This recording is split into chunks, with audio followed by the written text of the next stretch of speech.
Hello दोस्तों, विजय classes में आप सभी का स्वागत है। जैसा कि कल हमने कोशिका का परिचय स्टार्ट किया था और यूकैरियोटिक और प्रोकैरियोटिक कोशिका तक हम पहुंच चुके थे। यूकैरियोटिक कोशिका जो विकसित है कोशिका, जैसे नाम से पता चल रहा है, यूकैरियोटिक कोशिका जो विकसित है, हो चुकी कोशिका, जो विकसित है कोशिका, ठीक है। और प्रोकैरियोटिक कोशिका जो अल्प विकसित है। प्रो से याद रखना, प्राचीन से। प्रो यानी प्राचीन, प्राचीन जो अल्प विकसित हो, जिसका केंद्रक भी अल्प विकसित हो, तो प्रोकैरियोटिक कोशिका जो अल्प विकसित है कोशिका या अल्प विकसित कोशिका, अल्प विकसित कोशिका, आप इस तरह याद रखना। यूकैरियोटिक कोशिका में जैसे मैंने कल बताया था, इसका केंद्रक अल्प विकसित होता है, डीएनए नग्न अवस्था में पाया जाता है। और प्रोकैरियोटिक में बताया था मैंने, डीएनए नग्न अवस्था में पाया जाता है। और यूकैरियोटिक में बताया था कि केंद्रक आवरण में पाया जाता है। यूकैरियोटिक की बात की जाए तो इसमें माइटोकॉन्ड्रिया, हरित लवक सब कुछ पाए जाएंगे जो दोहरी झिल्ली युक्त आवरण है। प्रोकैरियोटिक की बात की जाए तो इसमें कोई भी दोहरी झिल्ली वाला आवरण आपको नहीं दिखेगा। और मैंने प्रोकैरियोटिक का उदाहरण बताए थे कल, आपको पता हो तो माइकोप्लाज्मा,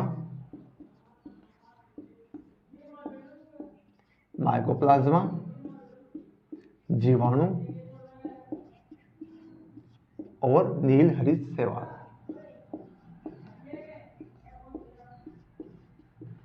जिसे हम ब्लू ग्रीन एल्गी के नाम से भी जानते हैं।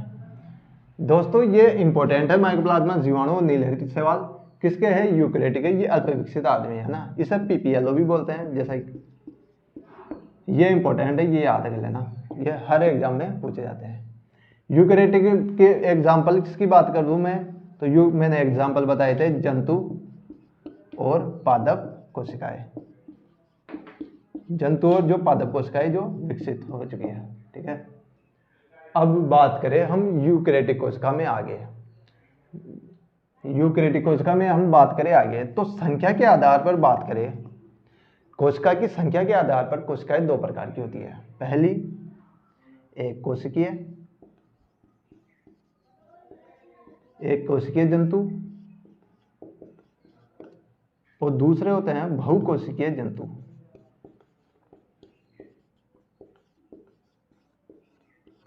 एक कोशिकीय जंतु में बात करें तो आपने बचपन से सुना होगा अमीबा कुछ करके, तो एक कोशिकीय जंतु अमीबा हो गया।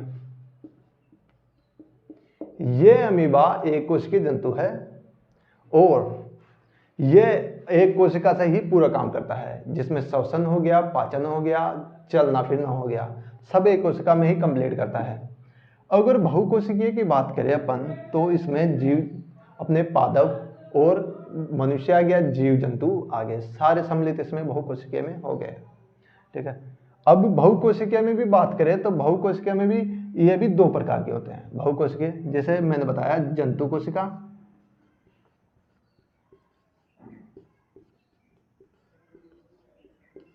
और पादप कोशिका, दो हो गई, जंतु कोशिका और पादप कोशिका।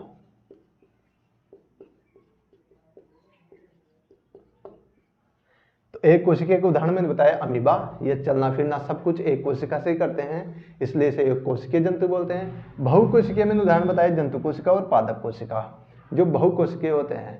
जैसा कि कल मैंने कोशिका सिद्धांत में बताया था कि खूब सारी कोशिकाएं स्वतंत्र होती है और मिलकर सभी एक जैसा काम करती है। तो वैसे ही जंतु कोशिका और पादप कोशिका, पादप में आपने देखा होगा कि पेड़ पौधे की पत्तियां और उसका तना सब एक अलग अलग सेल्स से बने होते हैं, पर ये मिलकर काम करते हैं पूरे पादप को जीवित रखने के लिए, ठीक है। अब मैं इसी क्रम में आगे बढ़ाता हूं आपको। पादप आज कोशिका के सेल की चर्चा करेंगे, कोशिकांगों की चर्चा करेंगे। उसमें सबसे पहले जंतु कोशिका और पादप कोशिका में पढ़ेंगे, जंतु कोशिका और पादप कोशिका के बारे में पढ़ेंगे। अब तो मैं स्टार्ट करने जा रहा हूँ, मैं इसे बैठाता हूँ पहले।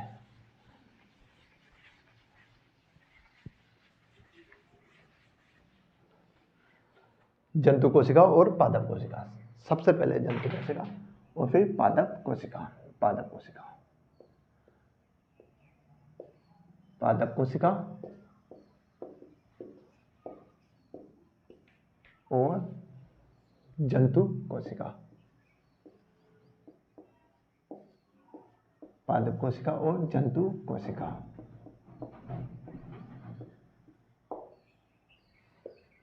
पादप कोशिका और जंतु कोशिका की मैं बात करूं तो सबसे पहले सबसे बड़ा डिफरेंस आता है पादप कोशिका में, इसमें सेल वॉल पाई जाती है, इसमें सेल वॉल नहीं पाई जाती, इसमें केवल सेल मेम्ब्रेन पाई जाती है। सेल वॉल यानी कोशिका झिल्ली और सेल मेम्ब्रेन यानी कोशिका नहीं, सेल वॉल यानी कोशिका भित्ति और सेल मेम्ब्रेन यानी कोशिका झिल्ली। पहला डिफरेंशिएशन हो गया सेल वॉल का, यानी इसमें कोशिका भित्ति पाई जाती है।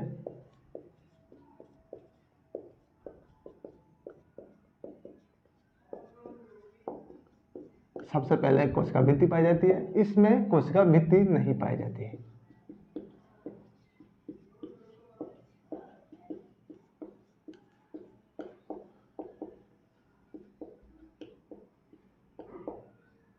दोस्तों स्टूडेंट को इस बात में दिक्कत होती है ज़्यादा कि पादप कोशिका में कोशिका भित्ति किसमें पाई जा रही है, किसमें नहीं पाई जा रही है। तो आप इस तरह याद रखना, पूरे पेड़ को आप एक वो कोशिका मान लीजिए, पेड़ के तने को।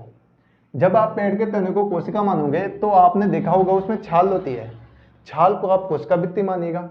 और एक हाथ है, हाथ को मान लीजिएगा आप सेल। हाथ में देखे तो आप नाजुक नाजुक, ये देखो नाजुक है, कोई कठोर संरचना नहीं है। तो इसमें मेम्ब्रेन होती है और इसमें वॉल होती है कोशिका। इस तरह आप याद कर सकते हो कोशिका भित्ति किसमें पाई जाएगी, किसमें। हाँ तो दोस्तों जैसा कि मैंने बताया, कोशिका भित्ति इसमें पाई जाती है, कोशिका भित्ति जंतु कोशिका में नहीं पाई जाती है। और ये इंपॉर्टेंट है, सबसे ज़्यादा बार पूछा गया है क्वेश्चन है। दूसरी बात की जाएगी तो ये हो गई अपनी कोशिका, ये हो गई अपनी पादप कोशिका, ये कोशिका भित्ति, ये कोशिका भित्ति हो गई। और ये कोशिका झिल्ली, कोशिका झिल्ली, ठीक है। और इसमें केंद्रक साइड में होता है। वहीं जंतु कोशिका की बात की जाए तो इसमें ये कोशिका झिल्ली ही पाई जाएगी और इसमें केंद्रक सेंटर में होता है। सेंटर में क्यों होता है और इसमें साइड में क्यों होता है, इसका आंसर ये है कि इसमें रिक्तिका पाई जाएगी जो बड़ी होगी आकार में, जिसके कारण केंद्रक साइड में खिसक जाता है। इसमें रिक्तिका होगी वो छोटे आकार में होगी, जिसके कारण केंद्रक साइड में नहीं हो पाता। पहले दूसरा डिफरेंशिएशन ये हो गया, दूसरा ये हो गया। तीसरा डिफरेंशिएशन बात करें तो इसमें हरित लवक पाया जाएगा, यानी पादप कोशिका में हरित लवक पाया जाएगा।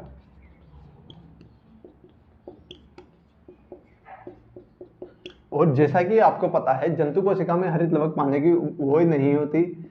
जंतुओं में हरित लवक का कार्य होता है प्रकाश संश्लेषण करना और पौधों के लिए भोजन बनाना। पर जंतुओं में भोजन खुद ही खा लेते हैं जंतु, तो उसको कोई हरित लवक की आवश्यकता नहीं होती, तो इसमें हरित लवक नहीं पाया जाएगा।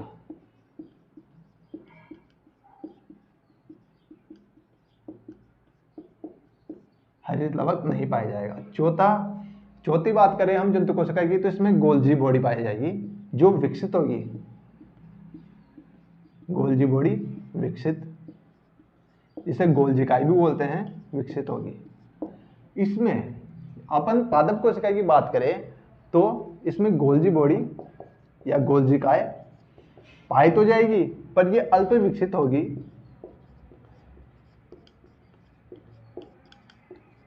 जिसके कारण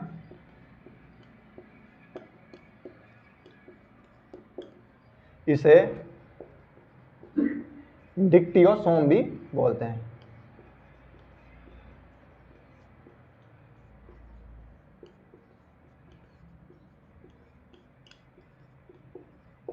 ठीक है, गोल्जिकाई भी पाई जाएगी पर अल्प विकसित अवस्था में पाई जाएगी, इसलिए इसे क्या बोलते हैं, डिक्टियोसोम बोलते हैं। तो क्वेश्चन पूछा जाए कि डिक्टियोसोम किस में पाया जाएगा, तो पादप कोशिका में पाई जाएगी। अब आगे बढ़ते हैं थोड़ा सा और थोड़ी और डिटेल की बात करते हैं, कोशिका के बारे में थोड़ा और जानते हैं। इसे मिटा रहा हूं मैं अभी।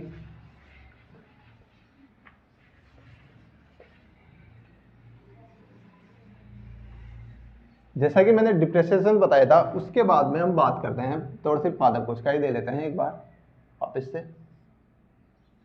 हाँ, ये हो गई पादप कोशिका, दोहरी झिल्ली वाला आवरण हो गया। अब बात करें तो ये देखिए इसमें केंद्रक पाया जाएगा, कोशिका में केंद्रक पाया जाएगा। ये हो गया केंद्रक, ठीक है। और ये हो गया कोशिका द्रव्य, ये हो गया डीएनए, और ये कोशिका द्रव्य, ठीक है। जो कोशिका के अंदर पाया जाएगा उसे बोलते हैं कोशिका द्रव्य,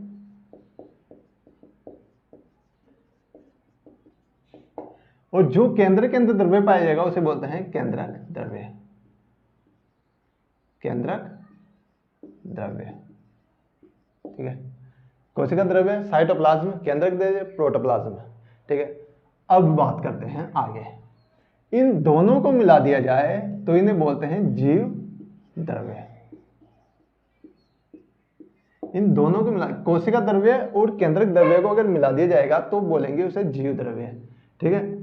जीव द्रव्य की बात करते हैं मावा की।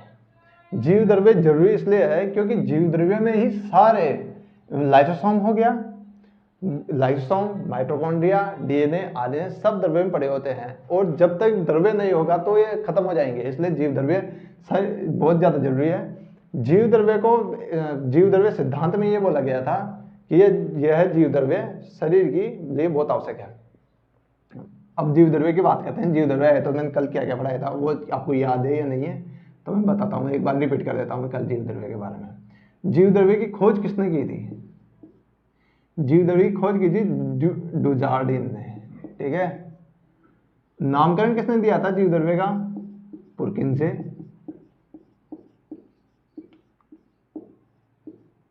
और जीव द्रव्य सिद्धांत किसने दिया था?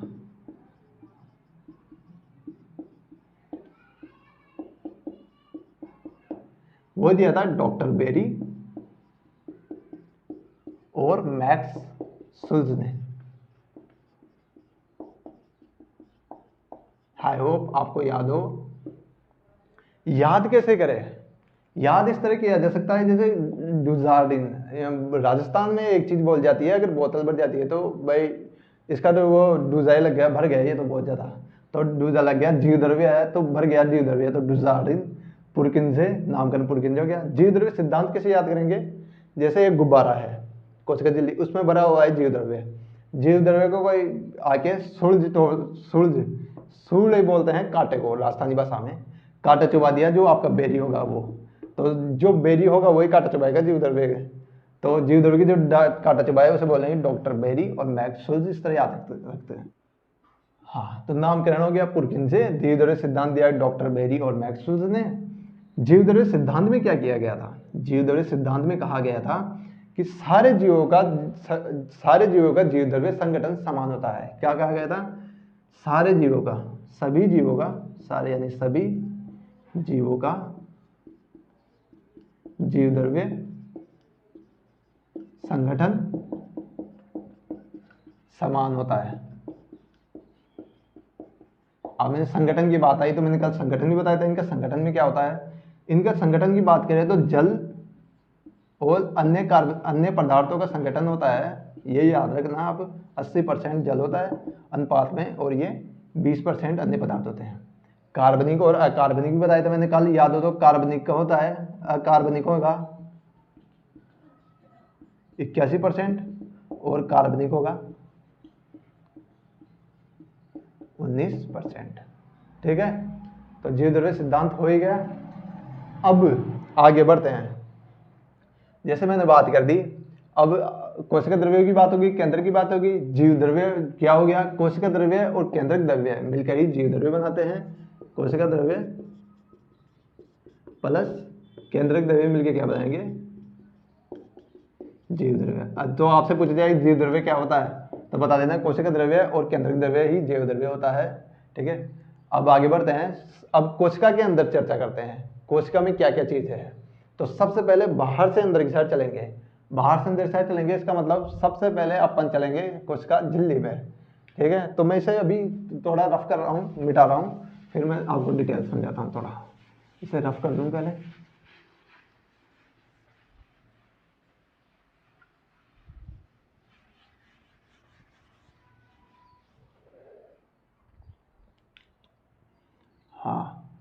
तो सबसे पहले मैं एक पादप कोशिका बना देता हूँ। पादप कोशिका मैं इसलिए बना रहा हूँ क्योंकि इसमें सभी कवर हो जाते हैं, सभी पार्ट आ जाएंगे पादप कोशिका में। यह पादप कोशिका,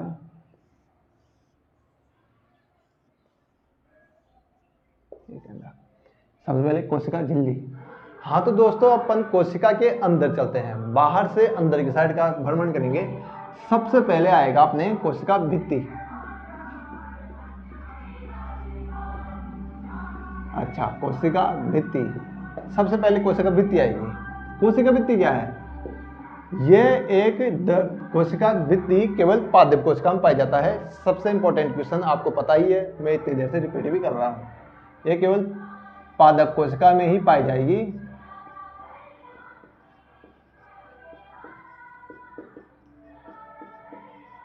केवल पादप कोशिका में ही पाई जाएगी। दूसरी बात, ये एक दृढ़ आवरण है और मर्त है, यानी दृढ़ आवरण यानी अपने पेड़ को देखा हो, उसका तना देखा होगा तो उसमें छाल होती है। छाल को अगर अपन कोशिका भित्ति माने तो वो सूखी हुई होती है और मर्त होती है, आपने कभी नोटिस किया हो तो दृढ़ आवरण हो गया। दृढ़ आवरण हो गया। दृढ़ क्यों है भाई? ये दृढ़ इसलिए भी है क्योंकि इसमें 0% पानी पाया जाता है। कितना परसेंट? 0% पानी पाया जाता है, तो इसलिए दृढ़ भी है। तीसरी इंपॉर्टेंट चीज ये नोटिस करना कि ये बनी किसकी हुई होती है? ये सेलुलोज की बनी होती है।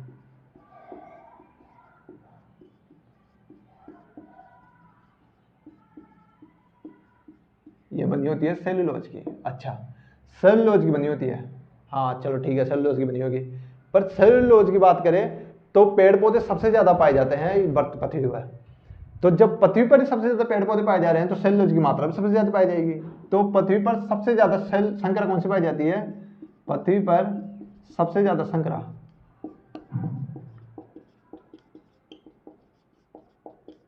तो वो सेलुलोज है। पृथ्वी पर सबसे ज्यादा संकरा सेलुलोज पाई जाती है। ठीक है, और ऐसा पूछा जाए कि सबसे मीठी संकरा कौन सी है, तो वो फ्रैक्टोज है, जो अपने फल फूलों में पाई जाती है। चौथी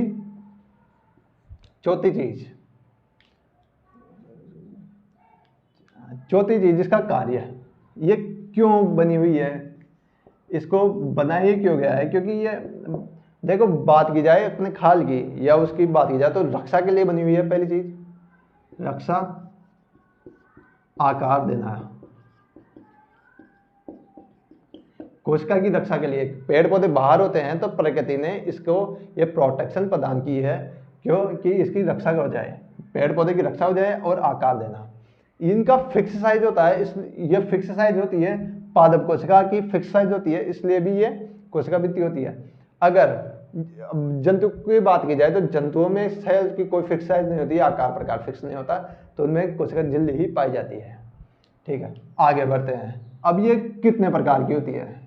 ये भी दो, कितने प्रकार हो गया इनका? कोशिका भित्ति का कितना प्रकार हो गया? ये 2 प्रकार की होती है, 2 लेयर होती है। इनमें 2 लेयर होती है, यानी कोशिका भित्ति में 2 लेयर हो गई, एक लेयर और दूसरी लेयर। ठीक है, 2 लेयर हो गई कोशिका भित्ति में। ये कोशिका भित्ति मान लेना आप। प्रथम लेयर को बोलेंगे प्राथमिक संस्तर और द्वितीय लेयर को बोलेंगे द्वितीय संस्तर।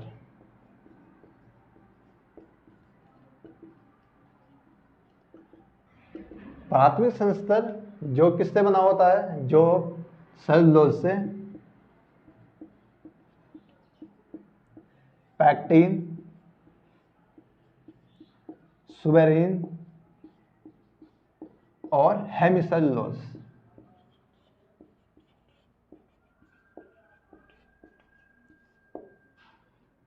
प्राथमिक संस्तर बना होता है सेलुलोज, पैक्टिन, सुबेरिन और हेमिसेलुलोज से। बात की जाए सुबेरिन की, सुबेरिन एक मोम जैसा पदार्थ है जो पानी को अंदर आने से रुकता है। बात की जाएगी द्वितीय संस्तर की, द्वितीय संस्तर किससे बना होता है? द्वितीय संस्तर लिग्निन की मोटी परत होती है। इसमें लिग्निन की मोटी परत, लिग्निन की मोटी परत पाई जाती है इसमें। ठीक है, अब बात करें कोशिका से। अब मैं बताता हूँ कोशिका कोशिका किससे जुड़ी होती है। ये एक कोशिका, थोड़े छोटे बनाता हूँ, ये एक कोशिका हो गई, ये कोशिका, ये दूसरी कोशिका, ये आज थोड़ा डायग्राम थोड़ा ऐसा ही है, उसे थोड़ा मैनेज कर लेना आप। ठीक है, तीसरी कोशिका, चौथी बात, ये कोशिका कोशिका निंद्रक हो गया। ठीक है, ये हो गया इसमें अपने। अब इसमें ये कोशिका कोशिका आपस में किससे जुड़ी होती है? कोशिका कोशिका जिससे जुड़ी होती है इसे बोलते हैं मध्य संस्तर। मध्य संस्तर, अच्छा मध्य संस्तर। जैसे मैंने कल बताया था कि आप ईंटों से कल्पना कर सकते हैं कोशिका की। ईंटें ईंटें आपस में किससे जुड़ी होती है? सीमेंट से। तो द्वितीय संस्तर जिससे जुड़ा होता है वो सीमेंट, इसे सीमेंट बोलते हैं। ठीक है, और ये बना किससे होता है? मैग्नीशियम और कैल्शियम के पैक्टेट लवणों से। और जो सीमेंट का दर्जा दिया गया है, जैसे आपस में जुड़ी होती है सीमेंट से, उसी तरह आप इसे मान सकते हो। इसे कोशिका की सीमेंट भी बोलते हैं। अब बात करें कि सर आपने ये तो बताया है कल कि ये आपस में जुड़ी हुई होती है किसी किसी तरीके से, पर जैसे कमरे हो गए, कमरे में आने जाने के लिए रास्ता भी तो होता है, इनमें भी है क्या रास्ता? मैं कहूँ हाँ है रास्ता। ये देखिए, आने जाने के लिए रास्ता भी तो होना चाहिए। इस रास्ते को ही, जैसे मैं नीले पेन से डिनोट कर रहा हूँ, इसे ही हम बोलते हैं प्लाज्मो डेस्मेटा। कोशिका कोशिका में प्लाज्मा का आदान प्रदान करने के लिए जो रास्ता होता है उसे बोलते हैं प्लाज्मोडेस्मेटा। ठीक है, अब आगे बढ़ते हैं अपन। मेरे हिसाब से कोशिका भित्ति में इतना ही पूछा जाएगा, और मैं कोशिका झिल्ली की ओर आता हूँ। थोड़ा अंदर और चलते हैं कोशिका झिल्ली में। कोशिका झिल्ली मैं इसे मिटाता हूँ अभी। हमें एक चीज बताना भूल गया आपको, वो पूरी करता हूँ मैं अभी। जैसे कोशिका भित्ति की बात की जाए, कोशिका भित्ति ये किस किस में पाई जाती है? एक क्वेश्चन पूछा जाता है, कोशिका भित्ति पाई जाती है। एक क्वेश्चन है, कोशिका भित्ति पाई जाती है, क्वेश्चन है ये। इसमें ए आएगा पादप कोशिका में,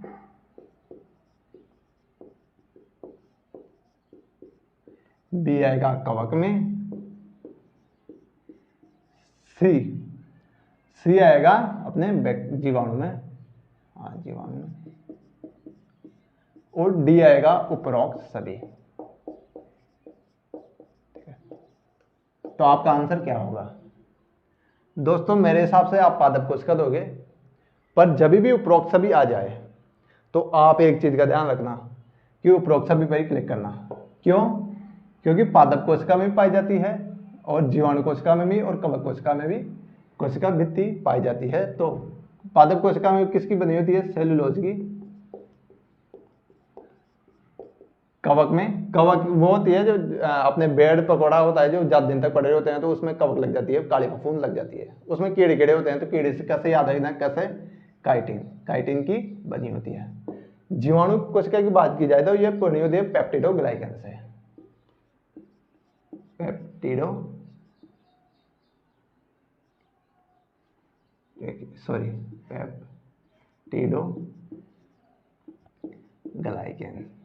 ठीक है, तो ये याद रखना भाई।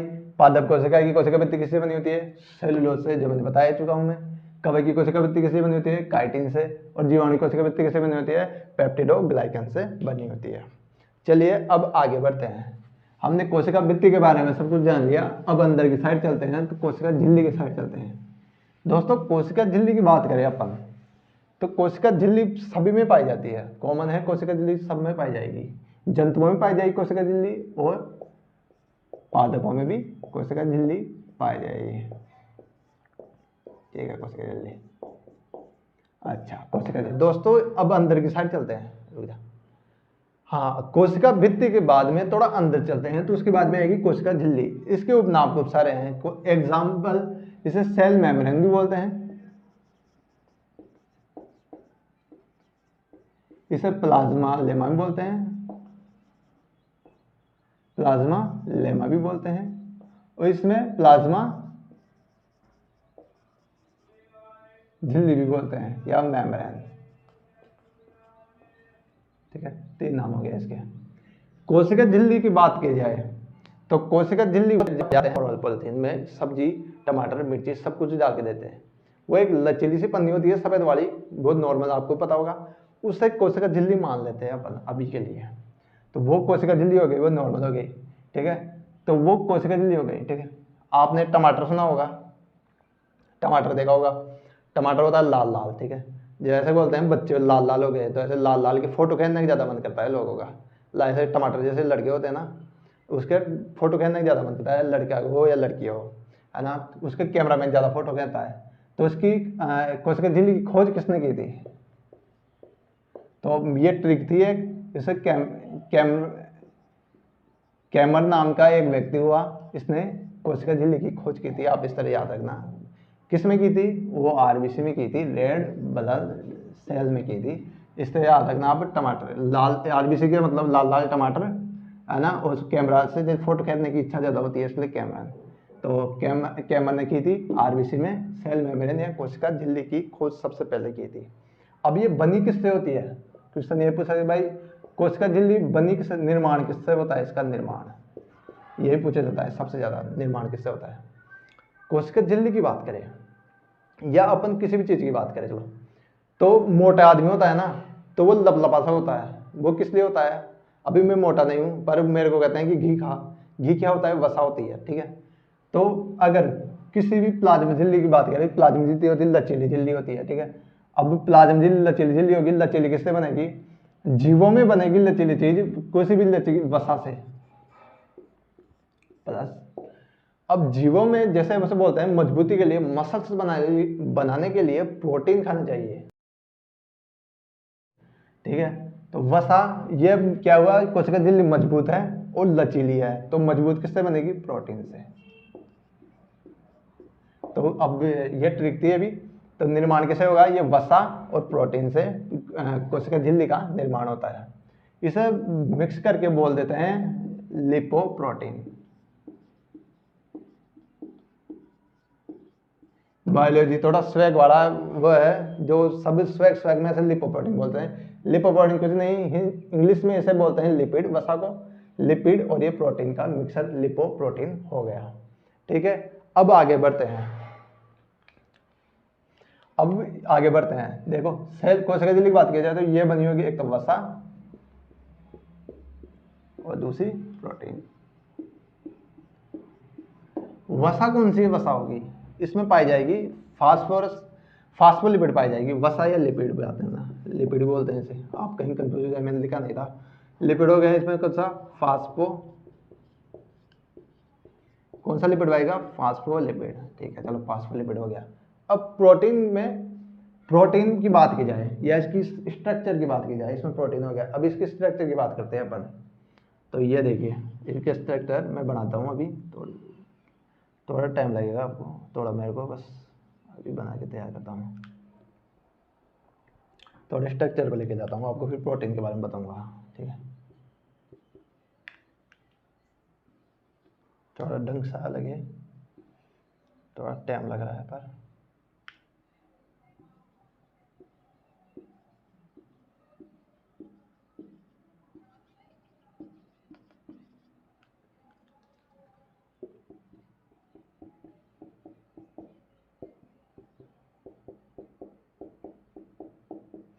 हाँ। तो दोस्तों, ये ऊपर जो भी नीले नीले में मैंने बनाया है वो है प्रोटीन। ठीक है, ये नीले नीला जो भी मैंने बताया है वो है प्रोटीन, और जो मैंने लाल कलर में ये खींचा हुआ है ये वसा है या लिपिड है। वसा हो गई या लिपिड हो गई। ठीक है, ये होती है 2 स्तरों में, 2 लेयर है इसके लिपिड की। ठीक है, और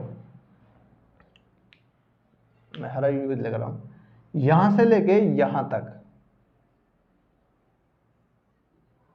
या यहां से लेके यहां तक एक, यानी कि ऊपर की लेयर से लेकर नीचे की लेयर तक आवागमन के लिए भी एक साधन होता है, एक प्रोटीन होती है, ये प्रोटीन है।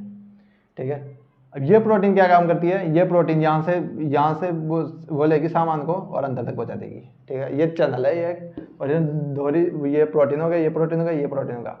अब देखिए, ये अपन याद करने के लिए एक ट्रिक बता रहा हूँ मैं, याद करने के लिए, कि एक किला होता है। ठीक है, किले में जैसे अकबर ने खूब सारे किले जीते थे, तो वो क्या करता था, पहले पूरे किले को घेर लेता था, उसका भोजन पानी बंद कर देता। ठीक है, ठीक है, अगर भोजन पानी बंद हो जाएगा तो वो क्या होगा, फ्लूड, तो आदमी फिर उसके लिए भगते हैं कि जोहर के लिए, फिर लड़ाई लड़नी पड़ती थी राजपूतों को, एक बार बंद हो गया तो वो जोहर होता था, इसलिए, है ना। तो आप इस तरह याद रखना, फ्लूड अगर मिल जाएगा इन्हें, फ्लूड ऊपर तक किले में पहुंच जाएगा, फ्लूड ऊपर तक, तो ये हो जाएगा मौज में। इस मॉडल का नाम हो गया fluid mosaic model, fluid mosaic model. ठीक है, ये क्या काम करता है, फ्लूइड को ऊपर तक पहुंचाने का काम करता है, प्लाज्मा को ऊपर तक पहुंचाने का काम करता है। आप इस तरह याद रखना है, किले में अगर पहुंच जाएगा फ्लूइड तो हो जाएगी मौज, तो हो जाएगा ये फ्लूइड मोज़ेक मॉडल। दिया किसने था, अगर फ्लूइड ही पहुंच गया तो हो जाएगी मौज, तो नाच, तो बनाएंगे अपन सिंगर को, अब मंगाएंगे सिंगर को, मंगाएंगे, कौन सा सिंगर मंगाएंगे, निकोलसन। तो सिंगर एंड निकोलसन नाम के एक वैज्ञानिक हुए, उन्होंने ये मॉडल दिया था, जिसे बोलते हैं fluid mosaic model. Fluid mosaic model किससे संबंधित हो गया, कोशिका झिल्ली संबंधित हो गया, ये प्रोटीन हो गया, ये प्रोटीन हो गया, और ये भी प्रोटीन है, ये लिपिड की लेयर हो गई। ठीक है दोस्तों, अब आगे बढ़ते हैं अपन, इतना समझ में आ गया होगा मेरे हिसाब से आपके। अब आगे बढ़ते हैं, मैं इसे सबको मिटा रहा हूं। जब मैं आवागमन की बात करूंगा सेल मेम्ब्रेन की, सेल मेम्ब्रेन के क्या काम हो गया, सेल मेम्ब्रेन के क्या हो गया, कोशिका झिल्ली का क्या काम हो गया, कोशिका झिल्ली का कार्य बताया नहीं मैंने अभी, सॉरी फॉर दैट। कोशिका झिल्ली का काम हो गया, अपने कार्य होगा खाद्य पदार्थों का आवागमन या अणुओं का आवागमन करना। कार्य क्या हो गया, खाद्य पदार्थों का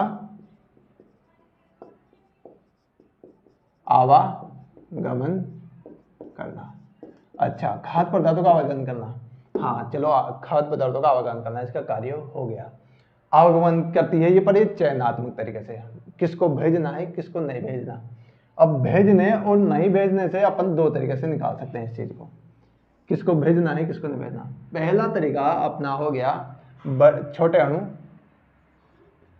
छोटे अणु को भेजेगी, दूसरी भेजेगी बड़े अणु को,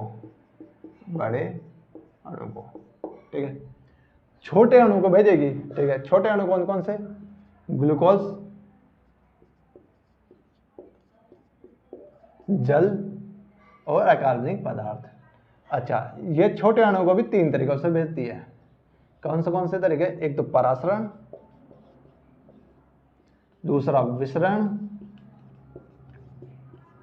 और तीसरा सक्रिय गमन। ठीक है, तीन तरीकों से छोटे अणु को कोशिका झिल्ली भेजेगी अपने अंदर से। अच्छा, परासरण की बात की जाए, परासरण किसे कहते हैं, आपने पढ़ा हो भौतिकी में, उसके अंदर परासरण की बात की जाएगी तो भौतिकी के अंदर अपने पढ़ा होगा, भौतिकी के अंदर पढ़ा होगा तो उसमें बताया होगा कि पानी भरा हुआ है, उसमें किशमिश डाल देते हैं, तो किशमिश क्या होती है, किशमिश होगी फूल जाएगी। अच्छा, किशमिश फूल गई है, देखो ये फूल गई किशमिश, ये हो गई किशमिश, और ये जल। तो क्यों फूली, क्योंकि उच्च सांद्रता से निम्न सांद्रता की ओर गमन करता है, उच्च सांद्रता से निम्न सांद्रता की ओर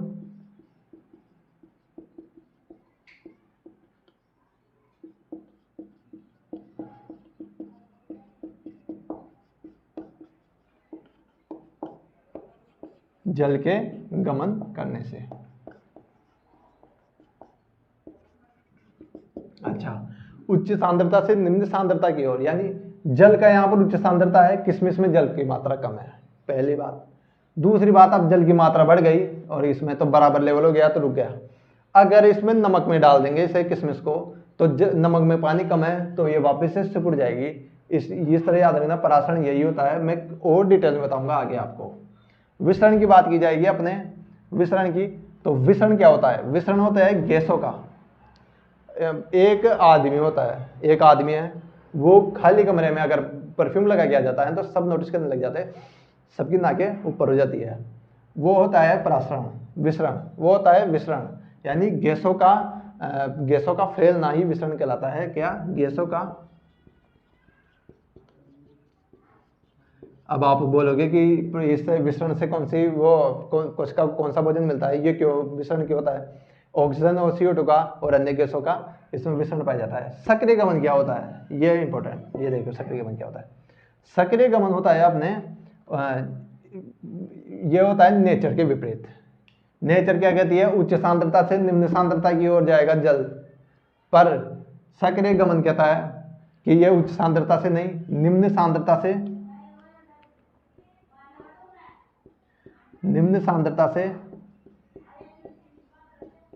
उच्च सांद्रता की ओर गमन होगा। अच्छा, तो ये नेचर के विपरीत जा रहा है। जैसे अपन घर में मोटर लगाते हैं और ऊपर पानी पहुंचाते हैं मोटर से, तो उसमें मोटर लग रही है और उसमें वो ऊर्जा भी खर्च कर रही है। इसी तरह ही सक्रिय गमन में भी ATP का यूज होता है, तब सक्रिय गमन होगा, इसमें भी ऊर्जा लगेगी। तो इसके विपरीत है ना, ये सक्रिय गमन उसके नेचर के विपरीत होता है, निम्न सांद्रता से उच्च सांद्रता की ओर जाता है। और जब भी निम्न सांद्रता से उच्च सांद्रता की ओर जाएगा, ये प्रकृति के विरुद्ध काम होगा, तो उसमें ऊर्जा लगेगी, ऊर्जा ATP के यूज में यूज होगी। मैंने बात की थी, एक तो छोटे अणु हो गए कंप्लीट, मैंने बात की थी बड़े अणु की भी। अब ये बड़े अणु में क्या होगा, ये मैं बताता हूँ। बड़े अणु भी बात करता हूँ मैं, बड़े अणु की। अब बड़े अणु दोस्तों, मैंने छोटे अणु की बात कर ली, यहाँ पर लिख देता हूँ मैं छोटे अणु की। अब मैं बात करूंगा बड़े अणुओं की। बड़े अणु में भी किस तरह से गमन होगा? बड़े अणु में भी 2 तरीका से गमन होगा। एक तो कोशिका क्या करेगी, कोशिका भक्षण करेगी, ठीक है, एक तो कोशिका भक्षण कर देगी और दूसरा कर देगी कोशिका पावन।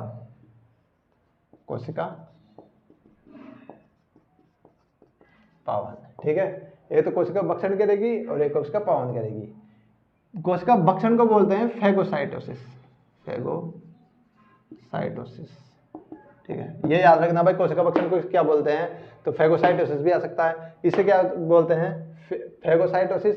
ये हो गया फैगोसाइटोसिस, ये हो गया पिनोसाइटोसिस। ठीक है। कोशिका भक्षण क्या होगा? अब देखो, कोशिका होगी, ये अपनी हो गई कोशिका जैसे WBC, और एग्जांपल लेता हूं मैं WBC का।